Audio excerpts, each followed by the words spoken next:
प्यारे प्यारे बच्चों, डीपी सिंह क्लासेस में जो platinum and golden test series इस समय चल रहा है, उस टेस्ट सीरीज का 5वां टेस्ट होने वाला है, जिसका कि टाइम, डेट और सिलेबस सब हम ऑलरेडी आप लोग को बता चुके हैं।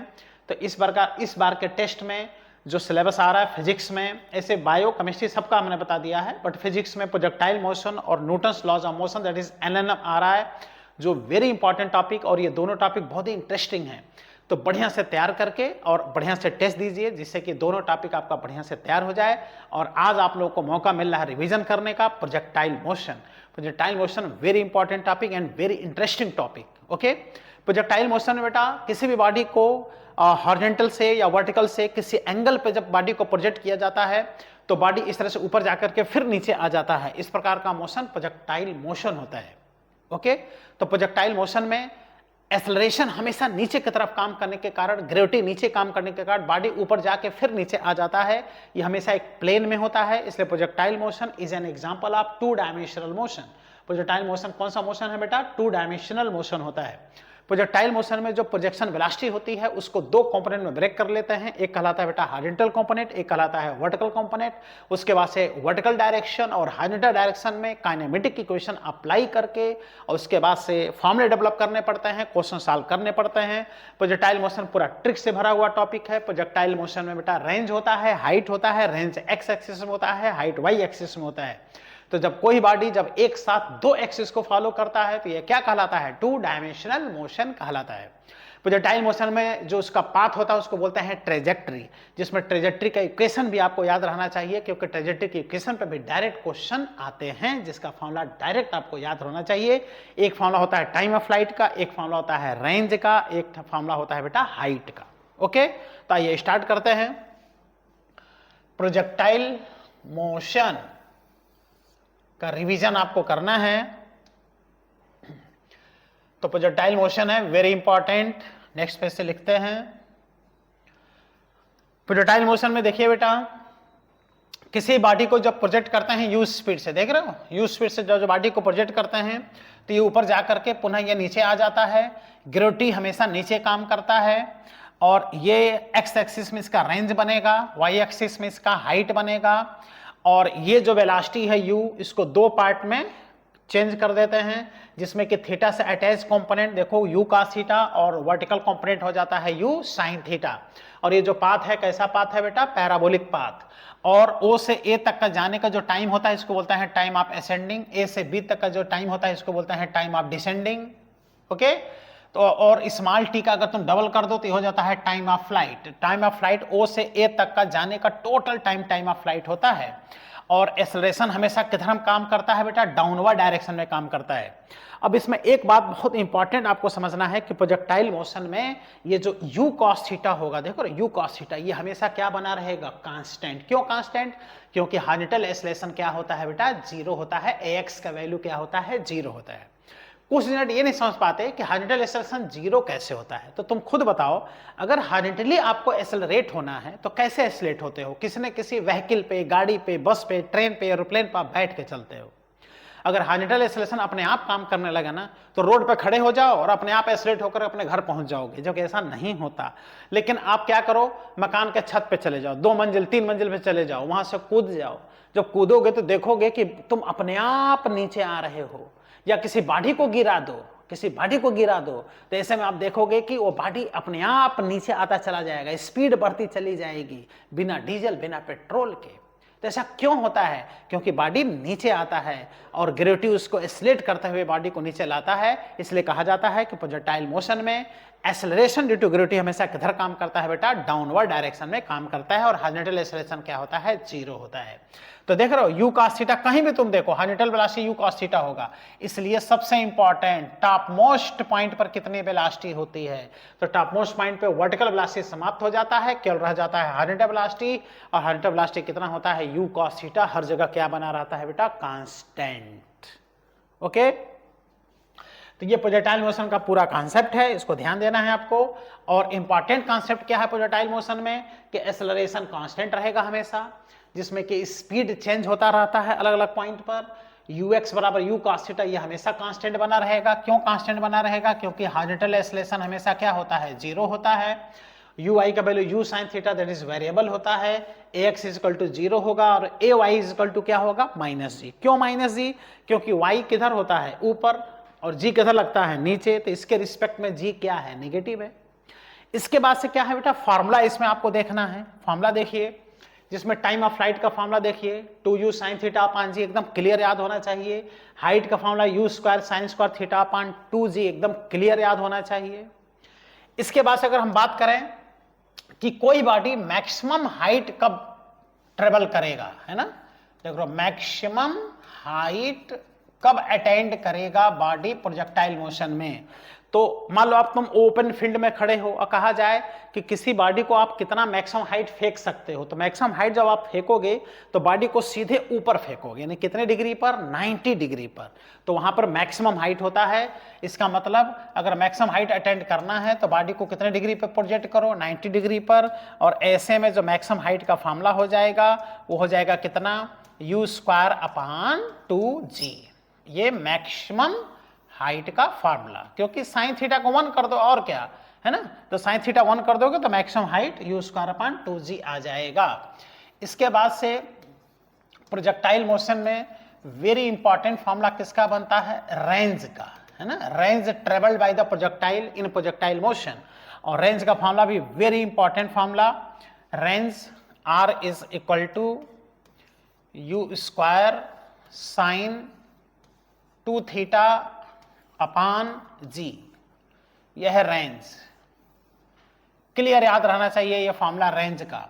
इसके बाद से अगर हम बात करें कि बॉडी मैक्सिमम रेंज कब करता है, यानी कितने डिग्री पे बॉडी को प्रोजेक्ट किया जाए, कितने डिग्री पर कि बॉडी सबसे ज्यादा डिस्टेंस चला जाए, रेंज मैक्सिमम ट्रेवल करे, इसके लिए ये वैल्यू देखो मैक्सिमम कर दो। और साइन 2 थीटा का वैल्यू मैक्सिमम कितना होता है 1, कितने डिग्री पर 90 डिग्री पर, तो ये 2 थीटा का वैल्यू हो जाएगा 90, और जब 2 थीटा का वैल्यू 90 हो जाएगा तो थीटा क्या हो जाएगा 45, यानी 45 डिग्री पर जब किसी बॉडी को प्रोजेक्ट किया जाता है तो उसका रेंज क्या हो जाता है बेटा मैक्सिमम हो जाता है।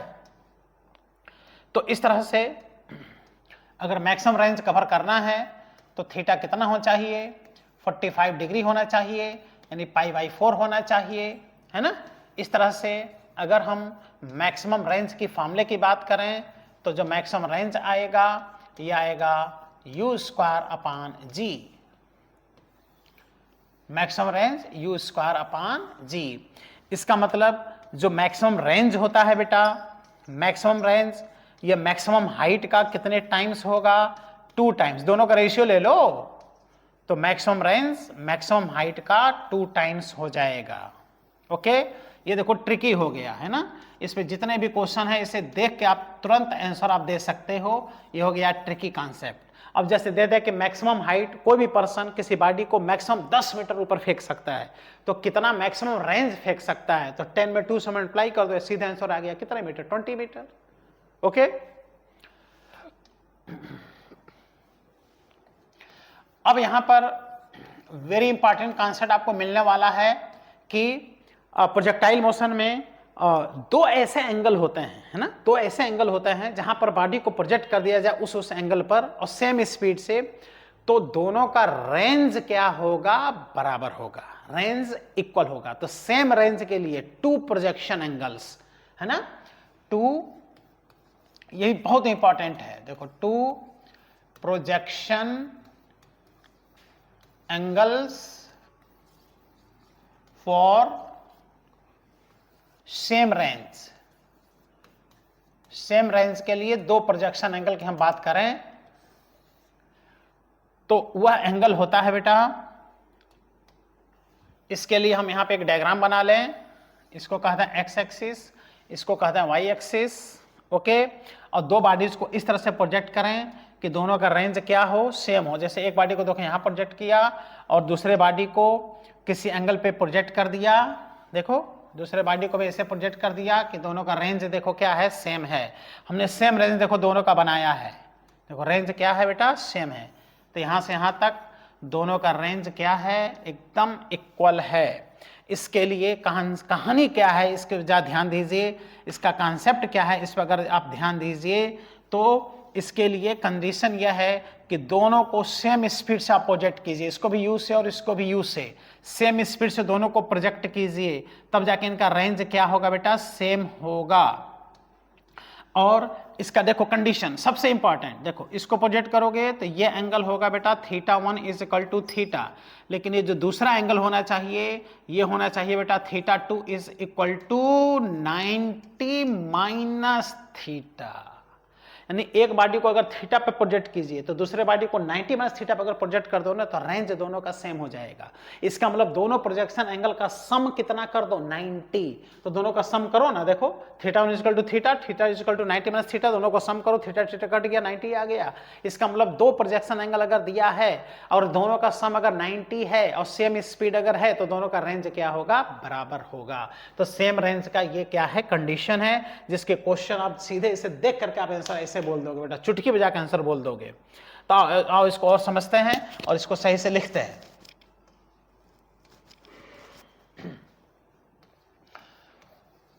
फॉर सेम रेंज के लिए if θ1 is equal to theta, then θ2 is equal to 90 minus theta. इसका मतलब इन दोनों प्रोजेक्शन एंगल्स θ1 और θ2 का सम करो ना, थीटा थीटा कट गया, बराबर कितना आ गया, 90।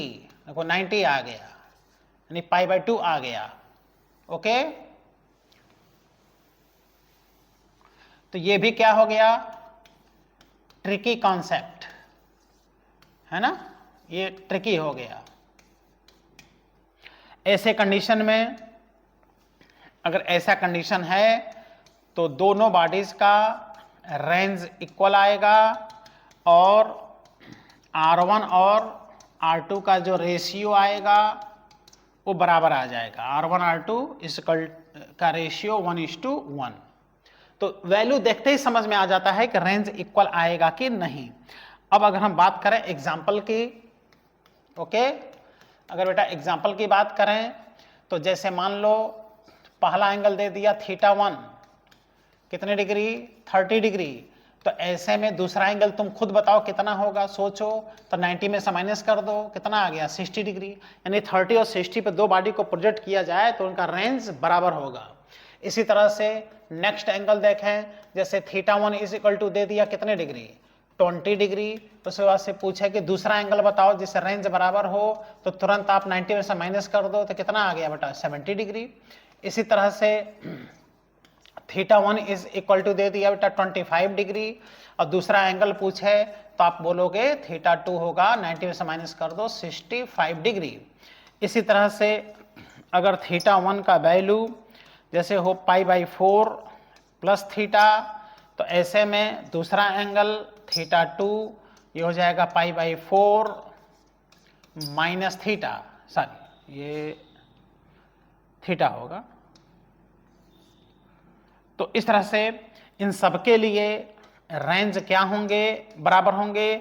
लेकिन साथ में ये भी कंडीशन है कि दोनों बॉडीज का जो प्रोजेक्शन स्पीड होना चाहिए वो क्या होना चाहिए, सेम होना चाहिए। अब इससे देखो कितना अच्छा कॉन्सेप्ट आपको मिल गया। ओके, देखो एक कॉन्सेप्ट यहां से आपको दिखाई दे रहा है, वो क्या कॉन्सेप्ट है, डायग्राम से एकदम से क्लियर हो जाएगा। यहां पर हम क्या कर रहे हैं, वाई एक्सिस बना ले रहे हैं और यहां पे क्या कर रहे हैं बेटा, एक्स एक्सिस बना ले रहे हैं, ठीक है। और बॉडीज को हम 3 एंगल पे प्रोजेक्ट कर रहे हैं, 3 एंगल पर, एक को 30 डिग्री पर, एक को 60 डिग्री पर, एक 45 डिग्री पर। तो सोचो क्या होगा, तो 30-60 वाला रेंज बराबर होगा, लेकिन 45 डिग्री वाला रेंज सबसे ज्यादा होगा। तो इस तरह से अगर हम बॉडी को प्रोजेक्ट कर रहे हैं यहां पर, है ना, देखो इसको प्रोजेक्ट करिए 30 डिग्री पर, इसको प्रोजेक्ट कर दीजिए दूसरे बॉडी को 60 डिग्री पर, तो दूसरे बॉडी को देखो 60 पे प्रोजेक्ट कर रहे हैं, तो इन दोनों का रेंज देखो क्या होगा बेटा, सेम होगा।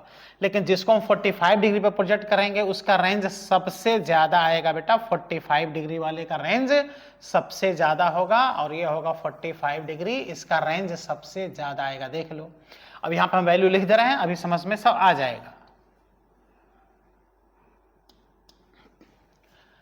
अब यहाँ पे बॉडी को इसे प्रोजेक्ट किया, सबकी स्पीड क्या होनी चाहिए, सेम होनी चाहिए, है ना, स्पीड u और u।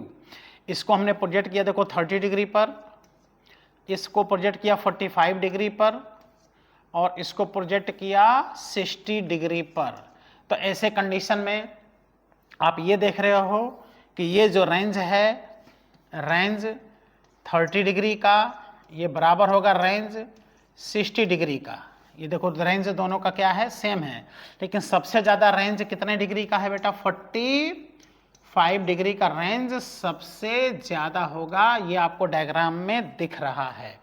इसका मतलब R 30 डिग्री, ये होगा R 60 डिग्री, और लेस देन क्या होगा, R 45 डिग्री। यानी सबसे ज़्यादा रेंज कितने डिग्री पर होता है, 45 डिग्री पर।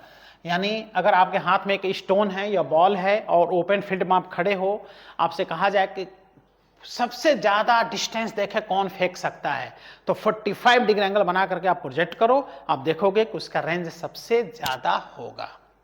ओके, तो इस तरह से ये रेंज के जो कॉन्सेप्ट्स होता हैं वेरी इंपॉर्टेंट होता हैं, इस पे विशेष आपको ध्यान देना चाहिए।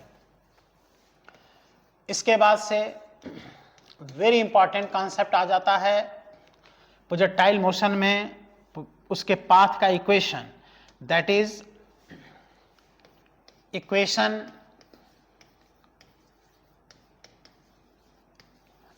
Of trajectory of projectile motion. Projectile motion के ट्रेजेक्टरी का इक्वेशन, तो इसमें अगर हम डायग्राम बना लें इस तरह से, एक्स एक्सिस, वाई एक्सिस, और ये होगा देखो इसका ट्रेजेक्टरी, प्रोजेक्टाइल मोशन का ये ट्रेजेक्टरी हो जाएगा। ये देखो इसका स्पीड u हो गया, ये एंगल कितना हो गया, थीटा हो गया। यहाँ पे एक P पॉइंट मान लेना चाहिए जिसका कोऑर्डिनेट बेटा x y और हो गया, यहाँ से यहाँ तक जाने का t टाइम हो गया। तो इस t टाइम में ये कितना ऊपर गया y, कितना आगे चला x, तो यही क्या है, इसका ट्रेजेक्टरी है। ये इसका क्या है बेटा, पाथ है, देख रहे हो, तो पाथ है। तो ऐसे में अगर हम लोग इसका इक्वेशन लिखें, तो जो इसका इक्वेशन होता है हम लिखने चल रहे हैं, इसको आप याद रखिएगा। और ट्रेजेक्टरी का इक्वेशन होता है बेटा y is equal to x tan theta minus g x square upon 2u square, और ये क्या हो गया बेटा, कॉस स्क्वायर थीटा। ये कहलाता है प्रोजेक्टाइल मोशन में ट्रेजेक्टरी का इक्वेशन। ये अगर याद है तो कम से कम 5-7 क्वेश्चन आप बेटा डायरेक्ट इक्वेशंस आप सॉल्व कर दोगे कम से कम समय में। ये वेरी इंपॉर्टेंट है फार्मूला, इसको आपको याद रखना चाहिए। अब इस फार्मूले की विशेषता आप देखो, फार्मूले की विशेषता देखो, ये इक्वेशन y और x में है, तो y पे पावर देखो 1 है, x पर पावर कितना है, 2 है, यहाँ 1 भी है, तो इसमें ज्यादा पावर देखेंगे। तो x क्या है, क्वाड्रेटिक है, और y क्या है, लीनियर है। तो y लीनियर, x क्वाड्रेटिक। तो जब लीनियर क्वाड्रेटिक का इक्वेशन होता है तो वह किसको इंडिकेट करता है, पैराबोलिक पाथ को इंडिकेट करता है। तो यह प्रूफ करता है कि इसका पाथ क्या होगा, पैराबोलिक पाथ होगा। तो इसी को कहते हैं बेटा equation of trajectory of projectile motion, और ये होगा पैराबोलिक पाथ, है ना, पैराबोलिक पाथ होता है।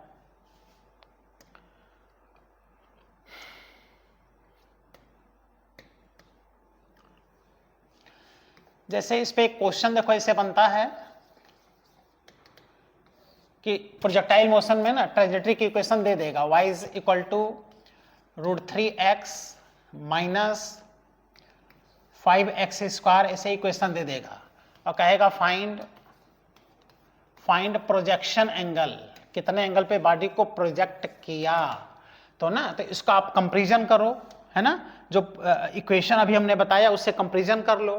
तो क्या इक्वेशन हमने बताया, y इज इक्वल टू देखो x tan theta minus g x square upon 2u square cos square theta से आप कंपेरिजन कर लो। तो कंपेरिजन में आप देखो एक्स स्क्वायर यहाँ है तो ये जितना वैल्यू है ये 5 का कोफिशिएंट हो गया। यहाँ देखो x यहाँ पर है तो ये जो √3 है देखो tan थीटा के बराबर हो गया। आ गया समझ में? तो इस तरह से आप देखो कि यहाँ से tan थीटा का वैल्यू आपको दिख रहा है कितना, √3, और ये वैल्यू होता है कितने डिग्री पर, 60 डिग्री पर। तो इस तरह से जो प्रोजेक्शन एंगल है थीटा वो कितने डिग्री है, 60 डिग्री। तो और भी ढेर सारे क्वेश्चन बनते हैं, मतलब एक बेसिक क्वेश्चन हमने बताया कि ट्रेजेक्ट्री के इक्वेशन पे कि एंगल देखो पूछता है, इसी तरह से रेंज पूछेगा, हाइट पूछेगा, टाइम ऑफ फ्लाइट, सब इससे आप क्या कर सकते हो, फाइंड कर सकते हो। ठीक, तो इस तरह से time of flight 2u sin theta upon g, range u square sin 2 theta upon g, height attained u square sin square theta upon 2g, ये एकदम क्लियर आपको याद होना चाहिए। u cos थीटा कांस्टेंट रहता है ये पता होना चाहिए। हॉरिजॉन्टल एक्सेलरेशन 0 होता है, वर्टिकल एक्सेलरेशन g के बराबर होता है, ये सब एकदम क्लियर होना चाहिए। दो प्रोजेक्शन एंगल जिससे कि रेंज बराबर हो तो एक होगा थीटा, दूसरा होगा 90 माइनस थीटा, ये एकदम क्लियर होना चाहिए। और ट्रेजेक्ट्री का equation y equal to x sin theta minus g x square upon 2 square cos square theta एकदम एक क्लियर होना चाहिए। तो आपके स्पीड बढ़ेंगे क्वेश्चन सॉल्विंग में। तो प्रोजेक्टाइल मोशन में और भी ढेर सारे ट्रिक्स हैं, ढेर सारे कॉन्सेप्ट्स हैं। तो अगले वीडियो में आप देखिएगा वो सारे कॉन्सेप्ट हम बताएंगे जिससे प्रोजेक्टाइल मोशन के कॉन्सेप्ट आपके क्लियर हो जाएंगे। फिर क्वेश्चन सॉल्व करके टॉपिक को आप तैयार कर सकते हैं, टेस्ट दे करके एकदम महारत हासिल कर सकते हैं और अपने सपनों को पूरा कर सकते हैं। ओके बेटा, बाय बाय।